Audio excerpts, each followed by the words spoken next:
नमस्कार दर्शकवृन्द, दिनभरका देश विदेशका प्रमुख खबरहरू समेटिएको नेपाल टाइम्सको टप 50 बुलेटिनमा स्वागत छ। म रश्मिता उदास। सुरु गरौँ आजका प्रमुख खबरहरू। न्यायालयको विवाद उत्कर्षमा पुग्दै प्रधान न्यायाधीश सोलेन्द्र शमशेर जबराको राजीनामा माग्दै कालोपट्टी बाँधेर कानून व्यवसायीहरू प्रदर्शनमा उत्रिए। आफूहरूको आन्दोलन न्यायालय विरुद्ध नभएको तर्क। नेपाल बार एसोसिएसनको अगुवाईमा गरिएको विरोध प्रदर्शन 3 दिनसम्म चल्ने एसोसिएसनको भनाई। प्रदर्शनलाई लक्षित गरी सर्वोच्च परिषदमा सुरक्षा व्यवस्थामा कडाई। प्रधान न्यायाधीश सोलेन्द्र शमशेर जबरासँग वार्ता गर्ने जिम्मा सर्वोच्चका 3 न्यायाधीशलाई। न्यायाधीश अनिल कुमार सिन्हा, सपना प्रधान मल्ल र डाक्टर मनोज कुमार शर्मालाई जबरासँग वार्ता गर्ने जिम्मेवारी। सर्वोच्चमा न्यायाधीशहरूले इजलास बहिष्कार गर्दा सेवाग्राही मारमा परेको भन्दै कलाकारहरूको एक समूहद्वारा माइतीघर मण्डलामा विरोध स्वरूप सडक नाटक प्रदर्शन। इजलास बहिष्कार गर्न नहुने भन्दै विभिन्न प्ले कार्डहरू समेत प्रदर्शन। विवादकै बीच प्रधान न्यायाधीश जबराले तोके 12 इजलास। तोकिएका आफू सहितको 4वटा एकल इजलास र 8वटा संयुक्त इजलासमा 248 स्थान मुद्दा सुनवाईको पर्खाइमा। इजलास भने बसेन। चितवन जिल्ला अदालत र उच्च अदालत पाटनको हेटौडा इजलासले सैनिक अदालतको क्षेत्राधिकार हुने भनी पठाएको मुद्दा फेरि जिल्लामै फर्किने। सेनाका एक कर्मचारीमाथिको मुद्दाको सुनवाई नियमित अदालतमै हुने गरी सर्वोच्चद्वारा अन्तरिम आदेश जारी। राजनीतिक पुनर्संरचनासँगै न्यायालय पुनर्संरचना गर्न नसक्दा न्यायालयभित्र समस्या उत्पन्न भएको शहरी तथा गरिबी निवारण मन्त्री शशि श्रेष्ठको तर्क। न्यायालयभित्र अझै पनि केन्द्रीकृत मानसिकता रहेको टिप्पणी। संविधानले परिकल्पना गरेका संस्थाहरू बिटोलिन थालेकाले अदालतमा शुद्धिकरण अभियान सुरु गरेको पूर्व सभामुख वरिष्ठ अधिवक्ता दमननाथ ढुङ्गानाको भनाई। अहिले न्यायपालिका खतरामा रहेको अनुभव भएको तर्क। एमसीसी सम्झौता अनुमोदन नभई संसद अधिवेशन अन्त्य भएपछि अमेरिका निराश। अनुमोदन गर्न भएको ढिलाइले अनुदान सहयोगबाट 2 करोड 30 लाख बढी नेपालीलाई भरपर्दो ऊर्जा र सुरक्षित सडक पहुँच पुर्याउने सहयोग जोखिममा पारेको उल्लेख। सभामुख अग्नि प्रसाद सापकोटा संसदीय प्रणालीकै कलङ्क भएको एमाले अध्यक्ष केपी शर्मा ओलीको टिप्पणी। एमाले विरुद्धको षड्यन्त्रमा सामेल भएर आफ्नो सभामुख सापकोटाले पदीय भूमिका गरिमालाई बिर्सिएको आरोप। 10 बुँदे समझदारी कार्यान्वयनका लागि बनाइएको कार्यदलबाट एमाले उपाध्यक्ष भीम रावलले दिए लिखित राजीनामा। पार्टीको एकताका लागि भएको 10 बुँदे सहमति कार्यान्वयनका निम्ति स्वयं पार्टी अध्यक्ष नै अनिच्छुक देखिएको ठहर। 5 दलीय गठबन्धन आगामी निर्वाचनसम्म कायमै रहने गृहमन्त्री बालकृष्ण खाँडको भनाई। बेमौसमी वर्षाका कारण आएको बाढी पहिरो तथा डुबानबाट भएको जनधनको क्षतिको उचित व्यवस्थापन गरिने दाबी।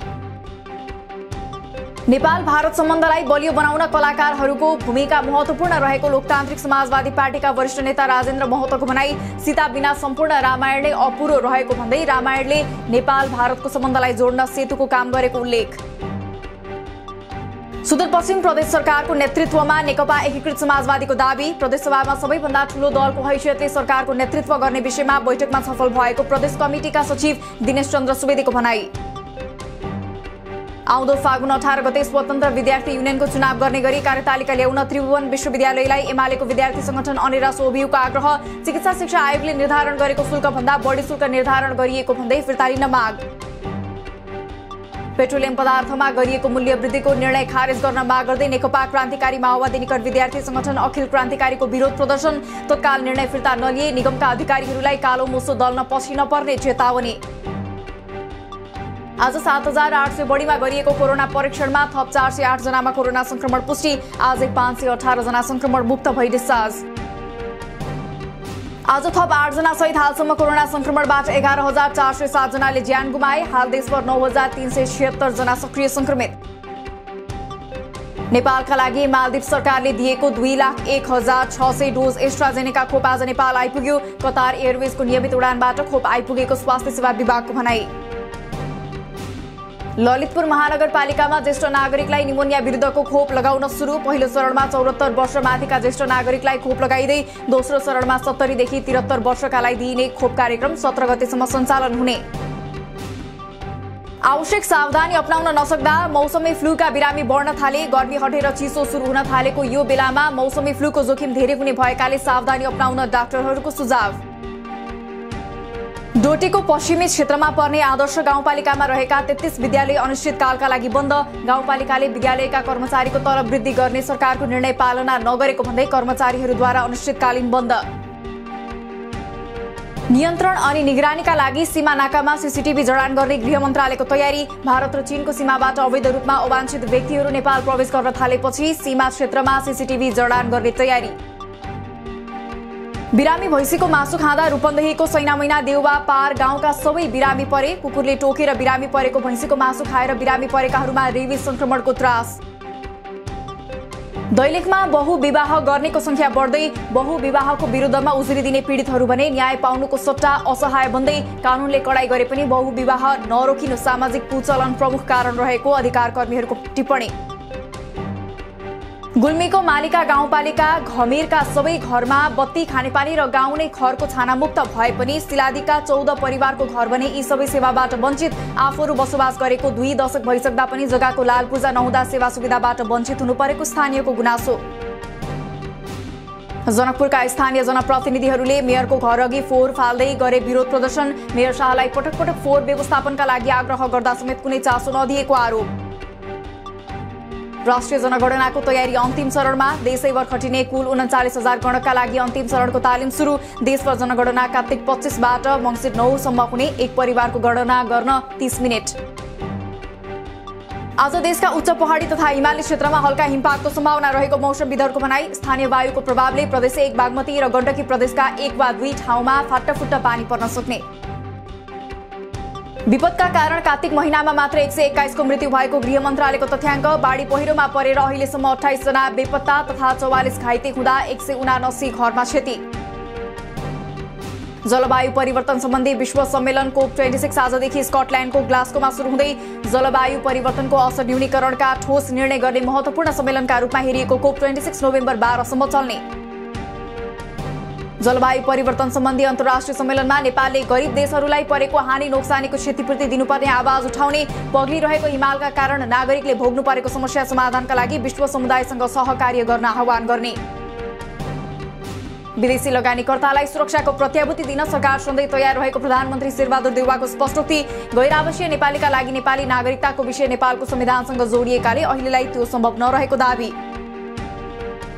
रूपन्देहीको भैरहवा स्थित गौतम बुद्ध अन्तर्राष्ट्रिय विमानस्थलमा म्यानमारमा बनेको महाकरुणा बुद्ध मूर्ति अनावरण। 2.5 अर्बको बुद्ध मूर्तिको तौल 1800 किलो तथा उचाइ 1.9 मिटर र चौडाइ 60 सेन्टिमिटर। बुद्ध दर्शनलाई दैनिक जीवनमा आत्मसात गर्दै अगाडि बढे मात्रै विश्वमा दिगो शान्ति कायम हुने राष्ट्रपति विद्यादेवी भण्डारीको भनाई। लुम्बिनीलाई बुद्ध संस्कृतिसँग जोडिएको आकर्षक र मौलिक पूर्वाधारको विकास गरी पर्यटकीय क्षेत्र बनाउनु पर्नेमा जोड। बुद्ध दर्शनले नेपाल र नेपालीलाई विश्वभर चिनाउने काम गरेको राष्ट्रसभाका अध्यक्ष गणेश प्रसाद तिन्दुसेनाको भनाई। मानव बीचको विभेद अन्त्यको लागि सबैको संगठित प्रयास हुनुपर्ने धारणा। चिलीमे जलविद्युत कम्पनीको अगुवाईमा सिन्धुपाल्चोकमा निर्माणाधीन 102 मेगावाटको मध्य भोटेकोशी जलविद्युत आयोजनाको काम 75% सम्पन्न।